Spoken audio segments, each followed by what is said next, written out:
Bonjour à tous, je me présente, je suis Pascal Léger, je suis professeure des écoles et comme tout le monde en ce moment, je suis obligée de me pencher sur les nouvelles technologies de communication pour pouvoir m'adresser à vous, les élèves, et puis bien sûr aussi à vous, les parents. Pour me présenter en deux mots, ça fait à peu près plus de 20 ans que je travaille maintenant avec des enfants qui sont en grande difficulté scolaire. Et du coup, je suis confrontée comme tous mes collègues enseignants, qu'est-ce que je vais pouvoir leur envoyer comme devoir à faire, sachant que ce sont des enfants qui jamais enfin très rarement travaillent sur fiche. Le meilleur moyen d'apprentissage quand on est en grande difficulté, c'est de passer par de la manipulation, des jeux, la réalisation de projets, des tout petits comme des projets qui peuvent être importants. Et puis moi je les accompagne pour les aider à réaliser ces projets, pour les aider à comprendre les règles du jeu, pour leur permettre d'acquérir voilà, toutes les compétences qu'on doit acquérir à l'école, mais sans passer par des manuels scolaires ou sans passer par des fichiers d'exercice. Aujourd'hui, voilà, on me demande de leur transmettre des devoirs. Alors ça peut être des demandes institutionnelles, mais ça peut être aussi des demandes de parents.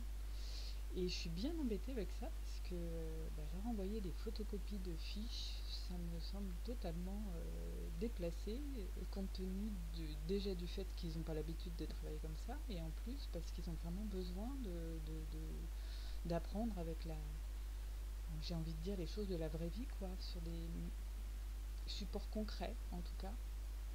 Donc je me suis retrouvée à réfléchir à ce que je pouvais leur proposer de concret qu'ils peuvent rencontrer dans la vie. Et en fait, j'ai repensé à ce qu'on pouvait proposer nous à nos enfants quand ils sont en vacances. Ben oui, quand ils sont en vacances, qu'est-ce qu'on leur propose? On leur propose de jouer, on leur propose d'inventer des nouveaux jeux, on leur propose de bouger leur corps, on leur propose de manipuler, de faire des choses avec eux, de parler un petit peu plus parce qu'on a plus de temps pour échanger avec eux, de leur demander ce qu'ils ont envie de faire.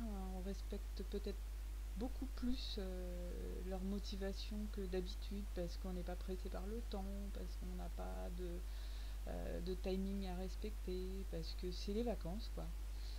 Et j'ai envie de vous dire aujourd'hui, considérez ce temps de confinement comme un temps de vacances.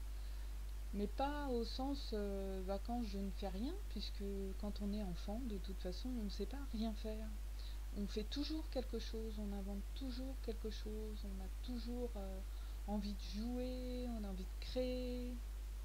Voilà le rôle que vous avez à tenir aujourd'hui avec vos enfants, c'est de peut-être être un peu plus à leur disposition et à leur écoute pour être vigilant à ce qu'ils vous demandent, ce qu'ils ont eux envie de faire et envie d'apprendre, parce que naturellement on a envie d'apprendre, surtout à cet âge-là.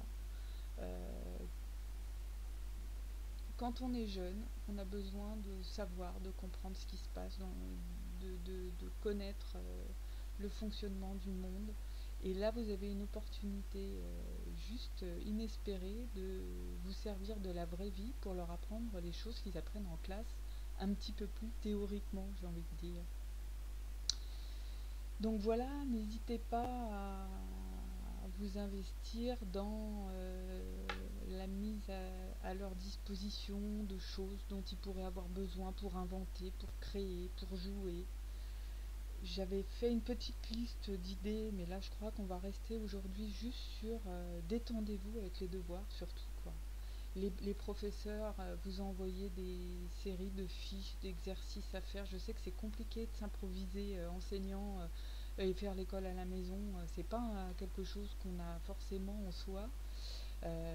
Détendez-vous avec les compétences que votre enfant est censé acquérir pendant cette période de confinement, parce que non, les profs vont pas leur proposer d'apprendre des leçons qu'ils n'ont pas encore eu l'occasion de voir en classe. J'imagine que la majorité des enseignants vont vous envoyer des exercices de révision, de choses qui ont déjà été vues.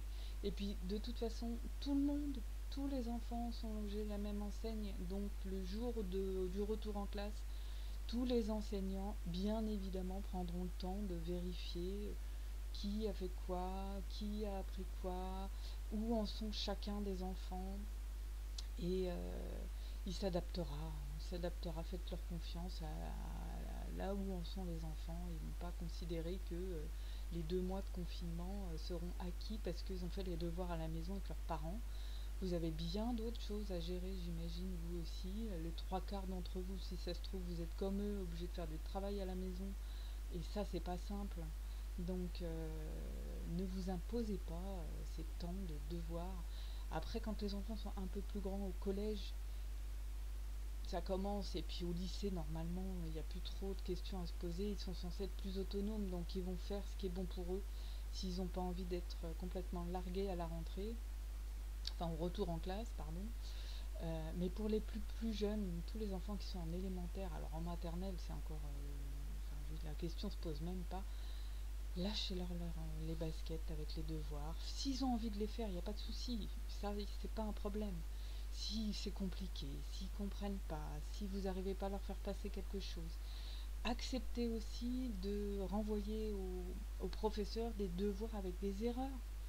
C'est comme ça qu'on fait en classe quand on est prof.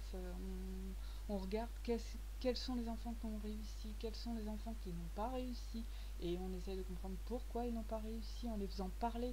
Et c'est en échangeant entre eux qu'ils apprennent. Donc là, les conditions de confinement sont telles que les profs savent qu'ils ne vont pas pouvoir apprendre de nouvelles choses, en tout cas tous de la même façon, et ils s'adapteront au moment du retour en classe, il n'y a pas de problème. Faites-leur confiance. Et surtout maintenant, le message que j'ai un peu envie de vous donner aujourd'hui, c'est aussi faites confiance à vos enfants.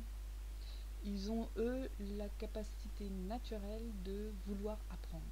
Donc s'ils ont envie d'apprendre quelque chose, à faire une recette de cuisine, à jouer à un nouveau jeu qu'ils ne connaissent pas, à faire quelque chose qu'ils n'ont jamais appris, ils vous demanderont, ils vous solliciteront. Soyez juste vigilants à être à leur écoute quand ils vont vous poser des questions, parce qu'ils auront envie d'apprendre quelque chose pour pouvoir leur amener ce qu'ils ont envie d'apprendre. À partir de là, de toute façon, la motivation est telle que vous n'aurez rien à faire, juste être là pour les aider, les aiguiller quand ils vont être en difficulté, et c'est tout ce qu'on vous demande. C'est ça la transmission.